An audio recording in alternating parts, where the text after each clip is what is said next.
Salut à tous. Il y a quelques jours, une polémique a éclaté autour d'Elon Musk, accusé d'avoir mimé un salut nazi lors d'un événement public. Mais d'où vient-il? Comment a-t-il été adopté par Mussolini, puis par Hitler? Pourquoi ce geste, si simple en apparence, a-t-il marqué les esprits au point de devenir une obligation dans l'Allemagne nazie? Le salut nazi, avant d'être associé au régime hitlérien, puise son inspiration dans le « salut romain ». Ce geste, souvent représenté dans des tableaux néoclassiques du XIXe siècle, illustre une scène où les soldats romains tendent leurs bras droits pour montrer leur allégeance à l'Empire. Pourtant, les historiens remettent en question l'existence réelle de ce salut dans l'Antiquité romaine. Une anecdote intéressante est celle du tableau Le Serment des Horaces de Jacques-Louis David, peint en 1784, où l'on voit des hommes jurant fidélité, bras tendus. Cette œuvre a influencé l'idée romantique d'un salut viril et nationaliste. Le salut, redéfini comme un geste de fierté nationale, a été réintroduit au XXe siècle par Benito Mussolini dans les années 1920. Pour les fascistes italiens, il symbolisait la grandeur de l'Empire romain, que Mussolini rêvait de recréer. Les membres de son mouvement, les chemises noires, devaient exécuter ce geste en signe de loyauté au Duce. Mussolini, fin communicateur, voyait dans ce salut une façon de galvaniser les foules et d'unifier ses partisans autour d'une esthétique de puissance. Un récit rapporté par des témoins de l'époque raconte que, lors d'un discours en 1922, Mussolini aurait spontanément tendu le bras pour saluer la foule, et cette dernière aurait immédiatement imité son geste. Cet effet de mimétisme donna naissance à une véritable institution gestuelle dans l'Italie fasciste. Inspiré par Mussolini, Adolf Hitler décida d'adopter ce salut pour son propre mouvement, le parti nazi. Mais sous le régime nazi, ce geste devint bien plus qu'un simple hommage à l'Italie fasciste, il devint une marque d'allégeance absolue au Führer et à l'idéologie nazie. Le salut nazi, appelé « Deutscher Gruß », salut allemand, consistait à lever le bras droit à un angle légèrement incliné, paume ouverte vers le bas. En prononçant les mots « Vive Hitler », les individus affirmaient leur soumission au régime et à son chef suprême. Le principal artisan de l'instauration officielle du salut nazi fut Ernst Röhm, chef des SA, section d'assaut. Dès les premières années du parti, il encouragea ses troupes à adopter un salut uniforme pour afficher leur discipline et leur unité. Cependant, c'est Heinrich Himmler qui joua un rôle clé dans la généralisation du geste.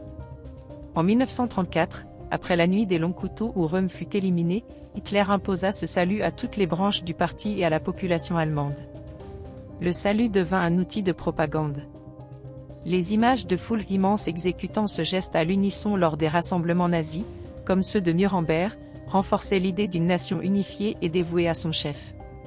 Ce rituel quotidien ne se limitait pas à une simple formalité, il créait une cohésion de groupe et renforçait l'idée que chaque individu faisait partie d'un tout supérieur. Sous le régime nazi, toute la population allemande était contrainte de faire ce salut dans des contextes publics. Les fonctionnaires, les enseignants, les membres de l'armée plus tard, et même les enfants dans les écoles étaient obligés de saluer en levant le bras. Refuser de faire ce geste pouvait entraîner des conséquences graves, allant de la dénonciation à l'arrestation par la Gestapo. Un exemple tragique est celui de Auguste Landmesser, un ouvrier allemand qui refusa ostensiblement de lever le bras lors d'une cérémonie en 1936. La photo où il se tient les bras croisés au milieu d'une foule en plein salut nazi est devenue une image emblématique de la résistance individuelle contre le totalitarisme. Le salut dans l'armée, initialement, l'armée allemande, la Wehrmacht, conservait son salut militaire traditionnel. Cependant, après l'attentat manqué contre Hitler en juillet 1944, le Führer ordonna que le salut nazi remplace tous les autres gestes militaires, même dans les forces armées. Certains Allemands cherchaient à contourner l'obligation du salut en simulant des gestes maladroits ou en évitant les lieux publics où il était obligatoire. Une anecdote rapportée par des témoins raconte qu'un boulanger à Berlin, excédé par le salut répété, aurait levé la main droite avec une miche de pain, sous prétexte qu'il travaillait. Le salut nazi symbolisait la soumission totale à l'État et au Führer. Pour les nazis, ce geste devait être un marqueur d'unité nationale et d'idéologie commune. Mais il était aussi un moyen de contrôler les masses. Ne pas faire ce salut revenait à se désigner comme opposant au régime, ce qui signifiait souvent des représailles. La charge symbolique du salut nazi dépassa les frontières de l'Allemagne. Dans les années 1930, certains mouvements fascistes en Europe adoptèrent ce salut, notamment en France avec les Croix de Feu, ou encore en Espagne sous Franco. Avec la défaite de l'Allemagne nazie en 1945, le salut nazi fut interdit et criminalisé. Aujourd'hui, ce geste est puni par la loi dans de nombreux pays, y compris l'Allemagne, où il est considéré comme un symbole d'incitation à la haine. Le salut, devenu un symbole universel de l'oppression et de la dictature, continue d'être étudié pour comprendre comment de simples gestes peuvent être instrumentalisés pour servir une idéologie. Le salut nazi n'était donc pas qu'un geste, il incarnait l'idéologie du totalitarisme nazi et l'union qu'il imposait. Comprendre ses origines et son usage permet de mieux appréhender comment des symboles peuvent mobiliser des masses entières.